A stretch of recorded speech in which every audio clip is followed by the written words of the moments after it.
Looks like we're going to be headed to Versailles around Christmas time at Breland. We'll bring the cameras with us for sure. Yes, we'll make our own Hallmark movie, right? I think we could do it. And that's exactly what we should plan on doing because we're still expected to have a very joyful day ourselves here across Kentuckiana. It's really nice for us as we're headed throughout the rest of our day. We're still expected to stay quiet, calm, and dry. So check out this view of downtown with us right now. Still just a gorgeous setup that we have right now. I'm actually going to step off screen so that you guys can just take a look at it. It's so blue, crystal clear, totally different than how we've been over the last several days. It certainly has been a bit of an icky weather pattern, and now we're still seeing those quiet conditions arriving across Kentucky. And now check out satellite and radar for us. Just seeing a few small passing clouds here and there, but for all of us in Kentuckiana, we're staying dry and free of rain chances. There is some activity that's still going to travel its way closer into Chicago and likely sweep across some of the far northern Indiana counties, but for the rest of us here in Kentuckiana, we are good to go. And check out these temperatures. Right now, we're in between the upper 70s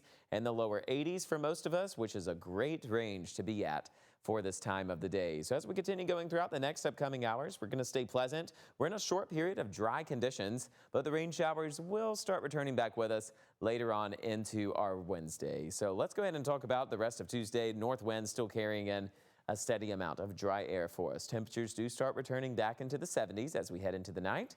And we'll start tomorrow morning off likely into the 60s with the south wind returning later on into our Wednesday morning. There will be a few scattered showers that try to develop throughout Wednesday afternoon. Some of them still try and scatter around throughout the later hours of our Wednesday evening. Closer into Wednesday night, most of that activity fades away. We're likely starting Thursday morning off with dry but cloudy conditions. Later on into our Thursday, that's whenever I'm watching the potential for some showers to start redeveloping with us. So we are going to keep the rain chances a bit higher as we head into our Thursday. We're going to be tracking some additional rounds of moisture as the low pressure starts arriving towards us. But you can still expect very calm conditions for the nighttime hours. We're really looking good for the later parts of the day. If you're planning on headed to the Kentucky State Fair, just keep in mind, opening day likely going to be a bit rainy for you. We're tracking the possibility of a few thunderstorms. The potential for severe weather is very low, but the likelihood of just some long-lasting rain is going to be around for our Thursday. But then the weekend looks much better for us. Friday and Saturday, we stay into the mid-80s, but the rain chances will be staying lower for us. Here's a quick look at the next 7 days.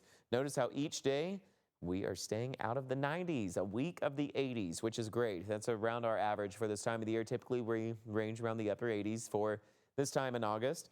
So we are going to stay mostly quiet and dry. Temperatures do stay into the mid-80s, and then our mornings continue to start off quiet and cool too, into the mid-60s. So we are on our way to have some better mornings for us. So a decent trend for us. Usually August is fairly warm, so this is a decent setup for us as we're headed into the rest of this week and for the weekend. So I'd say plan on going to the fair for Friday, Saturday, or Sunday. That's a look at your 7-day weather details. Brooke? All right.